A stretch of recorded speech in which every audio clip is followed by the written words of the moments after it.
Good morning, y'all. Today I'm finally getting around to doing something with the abundance of tomatoes that we have coming in. We're still busy putting up peas, picking peas, and we're on the end of doing the corn, but I just don't have the time to devote to making salsa or canning tomatoes today. So I'm actually going to put them in freezer bags and save that project for a later day when I have about a half a day time to do so. I'm going to show you how easy this is. I just get the pretty tomatoes, make sure they're good and ripe.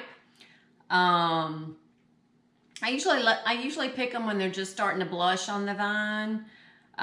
For one thing, if I leave them until they're nice and red, then the birds will get them. And then I'll go to pick them and there'll be peck marks on the tomatoes. So I don't usually leave them on the vine until they're nice and red because the birds will get them. And also I think once they start blushing and turning the color that they're going to be, then if I go ahead and get them off the vine, that lets the tomato plant provide more energy to the blossoms and the other tomatoes that are on the vine. So everybody, kind of does things differently. I'm sure a lot of people say leave it on the vine until they turn ripe, nice and red, but I just don't do that because, hey, it's better for me to have it in my house than the tomatoes. It's better for me to have it in my house than the birds to get them.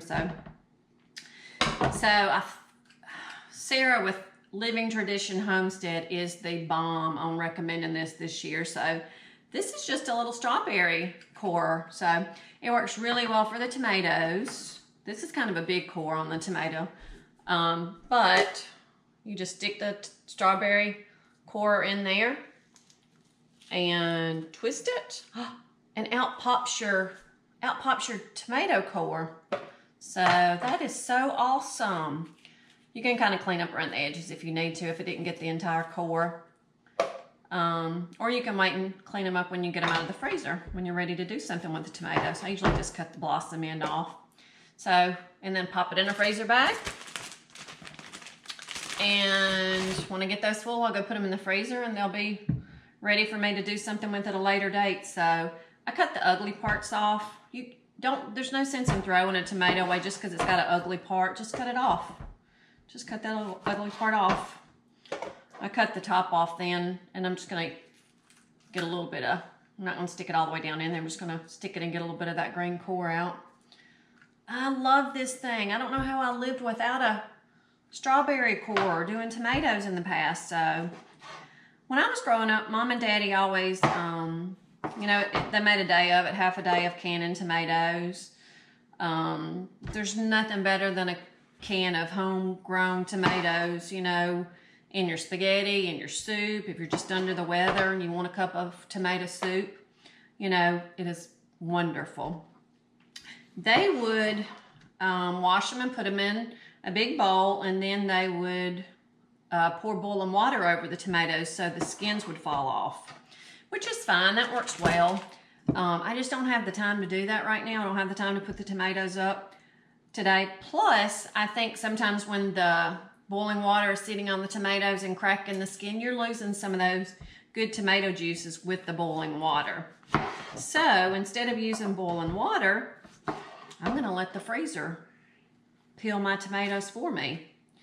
And how that'll work is when I pull them out of the freezer and I'm ready to make stuff with the tomatoes, ready to make my salsa or ready to can my tomatoes, when they thaw, as the tomatoes thaw, then the skin's just going to slide right off. So, and the juices will be contained in my Ziploc bag. Now, I really love cherry tomatoes too. There's I grow a lot of cherry tomatoes, a lot of different varieties. The thing I love about these is you don't have to peel them, you don't have to core them when you're using them to cook things with. I usually just wash these up, make sure that they're all good and right, wash them up and pop them in a little Ziploc bag. And when I get ready to make chili or spaghetti or soup, then I'll just pull out a handful, a cup or 2 cups, depending on what I'm making, put it in the blender. The tomatoes can be frozen, put them in the blender with a little bit of warm water and turn the blender on, and then I've got pureed tomatoes. I don't have to peel them. I don't have to core them. They're just good to go. I also use a lot of them like this in my breakfast smoothies every morning. So it's a good way to start the day and get some good vitamins and minerals in the tomatoes. That's a fun that's either a blue berry or it's an indigo cherry. think that's an indigo cherry. I love the little purple shoulders on there, so those are good.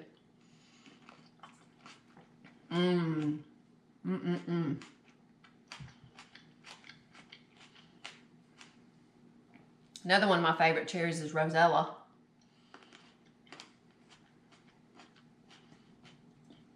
I didn't think I was going to like these little yellow ones. They're called Berry's Crazy Cherry, but they are really good. They're very prolific. They're multifloral. They have a lot of blossoms instead of a lot of fruit. So you don't need a whole lot of plants to have a lot of Berry's Crazy Cherry. One thing I love about them too is they don't crack when it rains. They don't split. Some of the other tomatoes are prone to split when it rains. And so I always try to go out there if I know it's going to be raining, which it's been raining almost every day lately. But when it's not raining every day, if I know it's going to rain the next day, then I'll go pick all the tomatoes before they get rained on. Some of my other favorites are Sunrise Bumblebee. Let me see if I've got a Sunrise Bumblebee. Oh, here's one. Here's a little one. They're usually a lot bigger than that, but that's a Sunrise Bumblebee. It's really good. It's got some little, I don't know, yellow, pinkish, reddish. These are really good.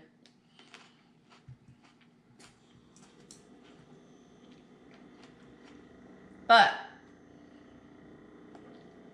the thing I love about the cherry tomatoes is I don't have to blanch them to get the skins off. I just blend them. I just put the cherry tomatoes in the blender and I'll blend them up and they're good to go.